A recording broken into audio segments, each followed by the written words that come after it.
tournament point for them. Yeah. No tomorrow. Got to be feeling pretty good. Got to be feeling real good. If you're down 2-0, like, can you afford to continue? Like, that wasn't a cheese game, but can you afford, like, a similar strategy like you had in game number 1? I don't think so. A Hollerack first ban. Okay. There's the Vala. I imagine it's going to lead to an early Li Ming pickup. They're saying you can grab Li Ming, you can grab ETC. I think that's whatever you want, and go for it. So they go for ETC. Malf Li Ming seems quite likely. There it is. Easy mode. No surprises here. It's just standard stuff. ETC, the most heavily contested warrior, largely considered to be the best tank in the game. Li Ming can safely poke and prod and also provides huge kill potential and also snowballs with her trait as you do get the resets. No, tomorrow now have the opportunity to try to mix things up. Will they go for the quick Brightwing? Global presence nowhere near as valuable on a map like this.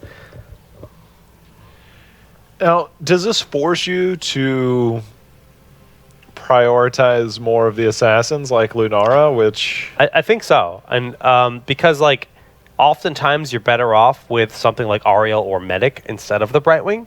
And Lunariel is a classic combo that we haven't seen to be really prominent since DreamHack.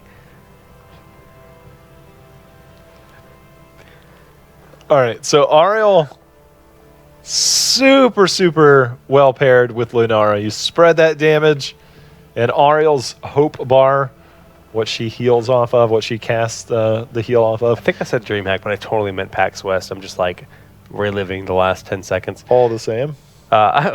No. I guess they were like a month apart. But Zarya being considered, but they're respecting the DPS output of Greymane. In Worgen form, you let him get on the Immortal, and he just goes to town. Thinking of that, what else could happen? Tekis is good, but not necessarily as highly contested. If they've been Greymane, do you think they're going to go Thrall? I think it would be a really solid choice. You benefit from ETC's trait, which gives you that extra attack speed, and then Thrall in itself is really strong. Tyrael. And I think they were thinking, if they go Greymane, which is why maybe Alarak was banned out, then you can let Greymane through without Tyrael. And Greymane and Lunara is more than enough damage on an Immortal. Hey, NA's back. Tyranda's here. Is she? I was talking about this, and Tyrande and Malf actually pair beautifully together because they cover so much bases. You can actually play multiple styles of Tyrande. If you're worried about healing, you go the Owl build because you get more cooldown reduction. But there's a Thrall that I was thinking about. Yeah, so when Zeratrul's banned, that's Goku's hero, right? You take Zeratul away, he also plays a lot of Thrall. Thrall Tyrande, Hunter's Mark plus Wind Fury Thrall just melts the health bar of the Immortal, but also you've got multiple lockdowns with that Lunar Flare. This is a really strong style, but I gotta say, with ETC having things like Crowd Surfer, with Ariel having Detainment Strike, they have like ways to deal with this. Once level 10 is hit, Crystal Aegis, obviously amazing. No cleanse till then, unless they go double support. Does it just seem like Murden is going to be the last slot? I mean, it's a safe pick. Skullcracker, man. I love Skullcracker. No, I think we'll see Johanna. Really? As good as Murden is... who initiates the stun combo for Tyrande? That's true. Yeah, maybe you're right. It's just commonly we see Stray play Johanna on this map in particular just because the pressure that you can, the blind, the way you can step forward and contest the Immortal so safely as Johanna. Oh man, I like the Zarya a lot.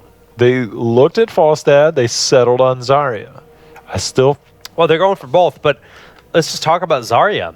When your enemy team is throwing out literally a giant explosive combo of damage, you throw a Zarya bubble on that target, and you get max energy just like that. This is true. And we saw... Oh, my goodness. The bug. This is real. The 9-legged bug. Okay, I didn't see this coming at all.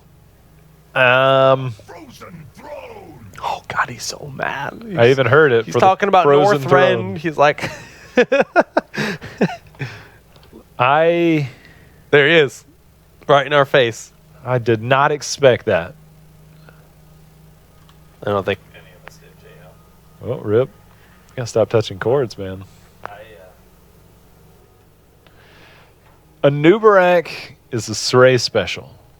And it's not something we traditionally have seen, especially since Burbank in June. Right.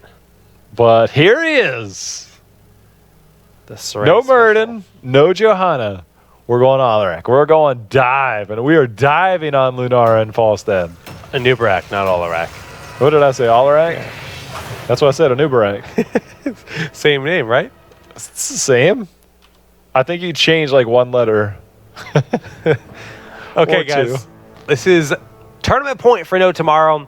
If they manage to win this game, they are moving on and earning themselves that salary for the 2017 season. But Dumpster Tier pulling out the Craigasm cards with Taronda all over the place, man. and Nubarak. Like, this is not something we've seen in a while. At least the Nubarak. It has been a long time since That I've is seen a it. green thrall. It's green thrall, green bike. It's got to happen. The battle begins in No, nobody picked Sylvanas. You think Sylvanas? She's so like win more.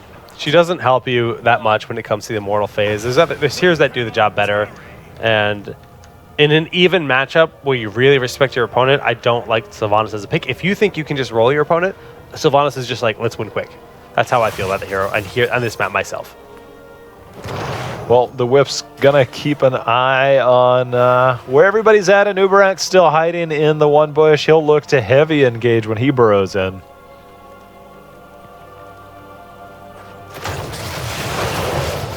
Well, just pretty safe posture. Thrall should win the top lane versus Falstad.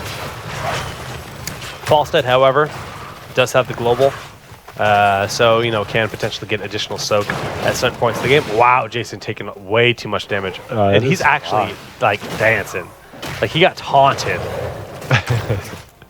Well, we'll see. We'll keep an eye. Demolition's expert, the only questing talent we see, and that is going to be Zarya. Landing those particle grenades is the name of the game.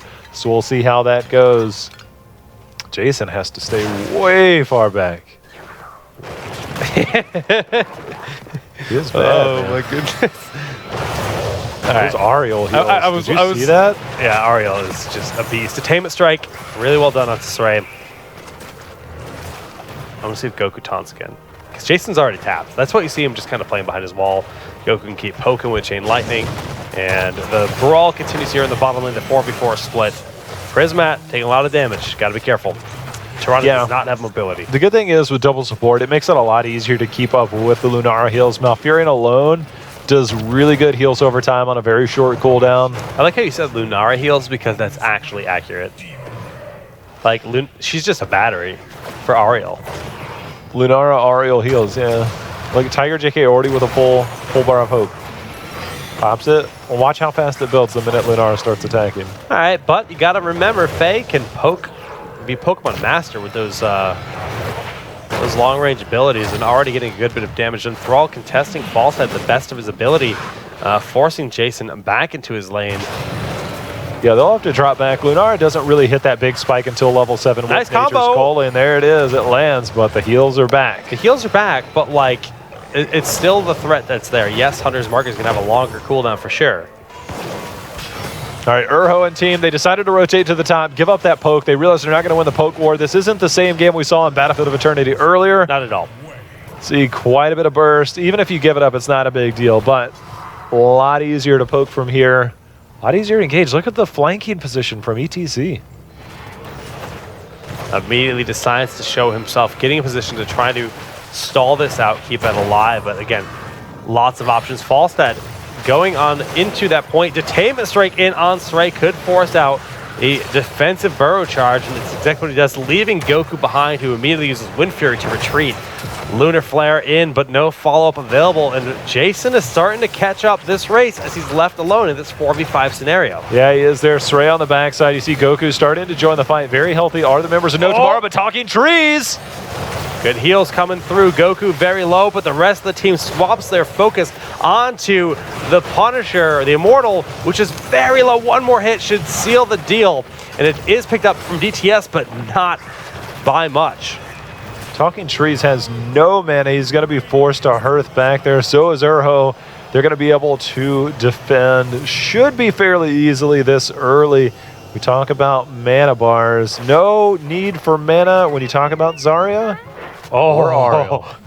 Jason, he's like, you want this globe? You want this globe? Oh, I'm going to fly away. Just kidding. Shield's already down. Goku's got to be careful. Yeah, I mean, they might get the wall out of it. It's not going to be a huge gain for them overall. We do have the Owl build picked up. Zarya almost has her level 1 questing talent finished, and we are 4.5 minutes in. Very well done. Nicely defended. Experience still very even, trying to keep an eye on things. This is where we start to see the priority for camps take place, and we'll see how this plays out. Jason's starting to fight back against Goku now. Yeah, he really is. I mean, Goku has no mana, and if he can't actually get to those minions to hit those auto attacks, he can't really maintain his mana pool, and Jason's well aware of that and taking full advantage. So, well done, abusing the situation and, you know, taking control of his lane. Shouldn't see too much of a fight here. Both teams just posturing up, wanting to get control of the minions. Srey keeping an eye, seeing if anybody has started the camp there at the bottom. Eventually these teams will peel off. Look at the stun lock though. Casanova taking a bit of damage. The personal shield does go out, keeps him alive. Owl hitting him on the way out. Really close, and it's just going to keep getting scarier and scarier as time goes on. Both these teams should peel back here soon, start their shaman camps with the shaman and their doggies. Jason and Goku just playing the dance there. He tried to make a hard read, but didn't quite work out for him. Jason is happy to oblige him with this fight and turn around with a lot of damage of his own.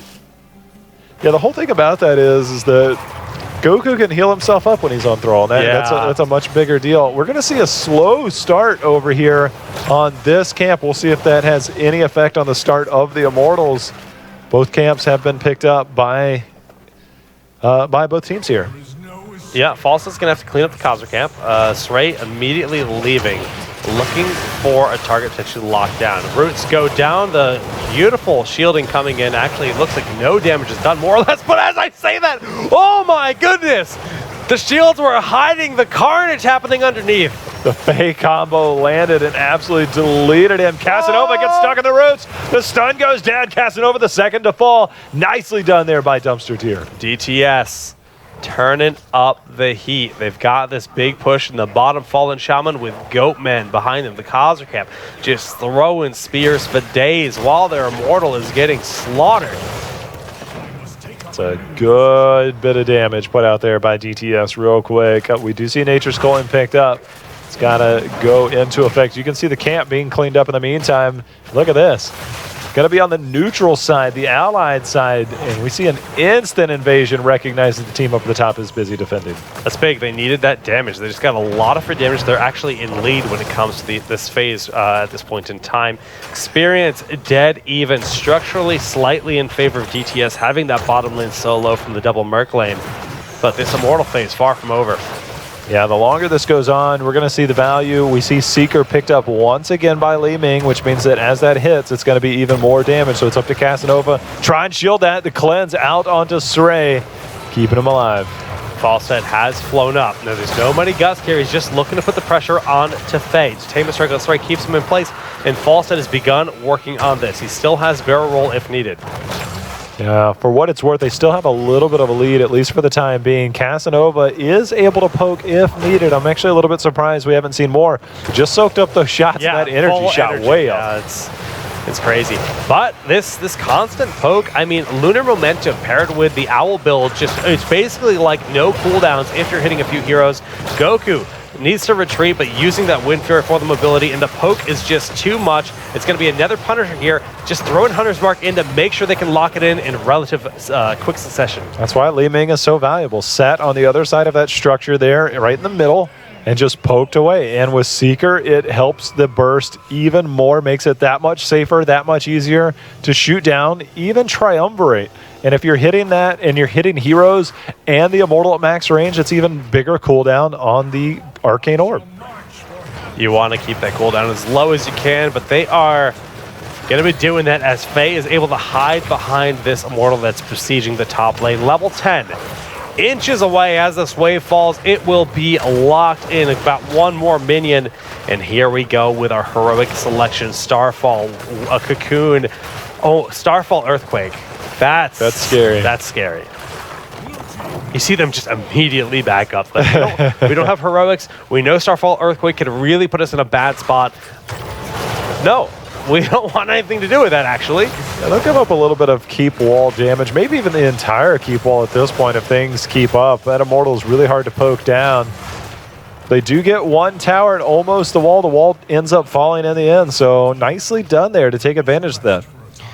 Goku is making his way down to Falstad, but Jason acknowledges the situation, immediately backs away. Level 10 has just been picked up with Gust, Expulsion Zone, Thornward Vine, Mosh Pit. Even though, well, actually, look at this. She waited on Wave of Force. Yeah, and there it is. Wave of Force has been picked up. The Mosh Pit immediately interrupted. Earthquake in a beautiful position. Starfall actually covering even more area, but they're not willing to take the fight. They're just looking at Urho. Crystal Aegis will be used, but the Li Ming combo going to come in hot soon after. No, not quite off cooldown apparently, as we see Trees and Urho. Very low. Yeah, Urho lucky to be out of there alive, and you see Talking Trees getting clipped on the way out. Got to be careful. Again, that Seeker damage, when you land all three of those missiles, it is so powerful. And the satisfaction of that noise that it makes, even better. The Owl? Birds are almost friends, but not today. We see posturing up, looking for a second fort. Nobody's fallen back for their camps just yet. Instead, this should be a pretty easy fort taken with the camps at their back. Yeah, it's just a clean collection, an experience gain. Not a real risk. Starfall ready in 15 seconds, also right around the corner seemingly. This Wisp will greet them, say hello, and then die. Yeah, we see the priority of the camps. They both recognize they've got to get these quickly. A little bit longer timer here, allowing them to both safely pick it up. It's going to be a matter of, depending on the placement of the Immortals, who's going to be rolling back to try and defend against that, because they are going to be in opposite lanes. So, Mortal spawning right about now. Top and bottom they go, and you see the Detainment Strike quickly collapsing onto Stray, but the Cleanse was there in a moment's notice, and the combo onto Urho, but no true follow-up in terms of the damage readily available after those stuns connected. Whole thing is that you're continuing to give Faye opportunities to poke as Li Ming. And the longer you stand here, the more value it gets. Talking Trees ate a bit of damage, though, from those shots. Yeah, Faye is doing wonders right now. Shield just inspired Cocoon is down. Can they get Trees in time? Gust is used to buy some space. Stray getting heavy damage right now. Burrow actually misclick as he stays in here, but it doesn't seem to matter. He's bouncing by the wall. He will fall, but Starfall looking to get a double kill. No, it stops right before Urho dies. Urho died, but not before Casanova did. I'm surprised he died on the back end of that, but he had to commit so much to save Urho, and now we see Hearthing back. Jason? That interrupt is huge. They're going to be so much slower. They don't feel safe. They know they've been spotted, and now instead of two players going back Hearthing and quickly getting back into the action, they are just basically, well, I guess we lose this Immortal I'm a little bit surprised. Talking Trees was low on health, but I think that recognizing the Immortal was on your friendly side, you just kind of forego going back to tap well, because by the time he got back, he actually did 0 damage. It's true. Doing 0 damage feels bad. Yeah.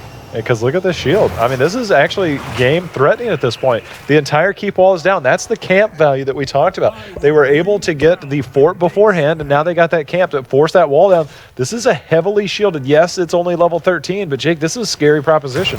I mean, this keep is very likely going to die. Falsehead in the top lane, they're well aware that the threat of his fly down and the gust towards them, pushing them into the base is a scary thing, but they're engaging hard. Sundering 2-man Lunar Flare, forcing out that Crystal Aegis very early in the battle, and the gust didn't get the value it wanted. This Immortal, sieged up with the Earthquake underneath it, feels awful to be hit by. And the stun from Thrall actually denying the Lunar Flare its connection as Tiger Jackie just barely staying alive, but they've got the keep, and they are just going to make their way on out. Yeah, I mean, you got what you came for, and then some. That keep was way too easy. The Mighty Gust get 0 value on that backside. They're going to rotate up and take control of this top lane. Or bait out. A little bit of a pseudo party bush. Urho about to walk through. He's about to find himself in all kinds of trouble. Boop. Wow. And he got booped. A little bit. That's really tough. This is your moment to kind of push back out, regain your team some map control. But without a tank, you really cannot do that. ETC is an essential part of that. Now they're forced to lose. Well, I guess they're just going for the tower because they know they can just grab the mercenary camps. 2 camps available. Wisp scouting this one out. Red team not going to be going for it. A noob just kind of making sure nobody's hanging in the middle of the map. Oh my goodness. They're just going to patiently wait for this cocoon, and then comes the combo. Good juke to the left, and the gust comes out. Well played, Jason. Well played. That was another scary moment. Camp picked up at the top there. Re-engage? Well, they're back up to 5. And they wanted to try to find that small window for 16 before 16, but that's why you saw Saray just saying, you know what, let's leave. We're out. Well, both Bruiser camps will be respawning very, very soon before the next Immortal phase. We're trying to see a little bit of a return favor on the party bush as Urho just kind of flanking there. Just a few seconds left before his mosh pit is back up.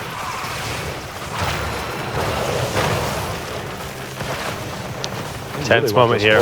They know if they get this fort, it's good experience. But level 16 almost. Yeah, that's the risk, right? As soon as this wave dies, I mean, I don't know if it's enough. It's really close. Fly the cocoon. You're staying in my base, friend. No collapse available. Oh!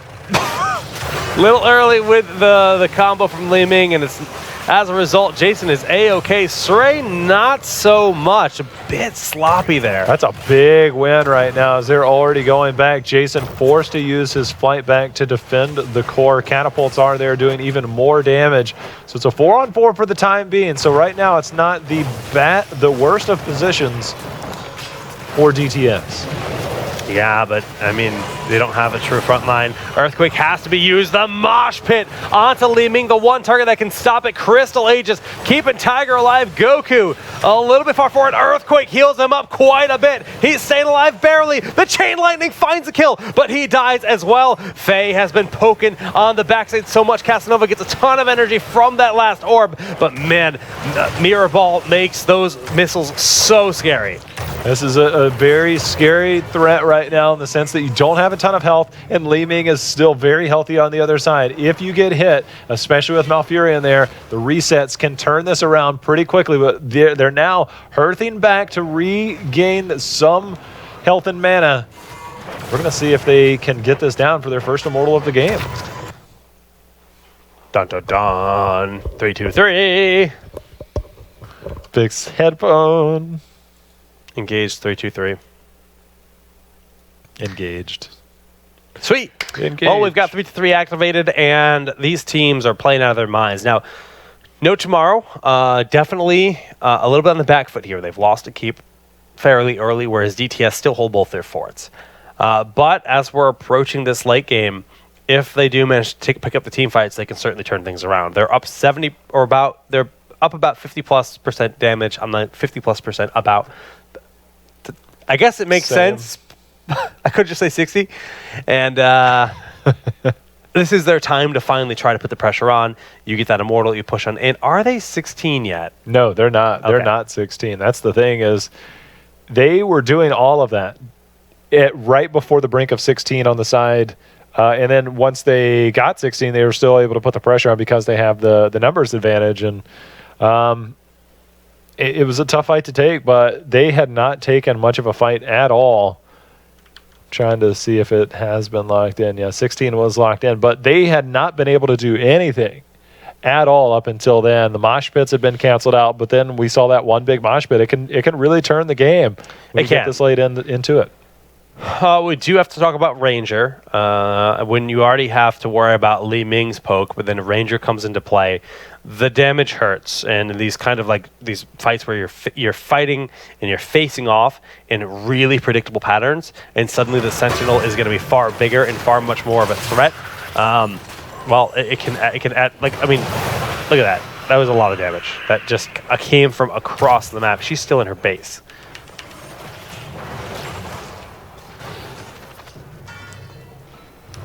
That one doesn't actually do anything, but still something to think about here. Roots locking everyone out for a moment. Still the damage far in favor of No Tomorrow at this point in time. And DTS looking for the fight immediately. Thrall going in onto trees. The Sentinel forcing out that Crystal Aegis at this point. Starfall over the wall. Doing a lot, but they find the kill on Zarya. Yeah, Mighty Gust. I'm not sure if it was off cooldown. There's the Trees is just like, nope, get me out of here. Toronto got to be careful again. Yeah, so they have to keep a few players here to guard because of how low their Immortal is. This still very much could be that first Immortal picked up on the side of No Tomorrow. Tiger, however, should be killed here. Burrow charge in, dead Tiger. How many heroes do they spend to try to get themselves? Is this a mistake? I mean, this next Immortal, there's already a keep down in the bottom. The top keep took quite a bit of damage. Urho is not going to be able to do this. Will it be a double stun? There it was. The Lunar Flare followed up by the Immortal Stun. Going to make this very difficult to engage in. They have some poison damage on it, but Faye should be able to seal the deal. 923. Will they get the poke? Or will they die as false dead? Oh, no! There's a cocoon down Sorry there. for that crazy observing. That was just us trying to like see everything, and I could see nothing. That's just the dream op status. Wow. But that's like, that really felt desperation coming out. A lot of staggered deaths. This is a dead keep. Even if it has no energy, it should be able to get the keep. I shall march. Well, not a lot of shields left, so it will move into melee range very quickly.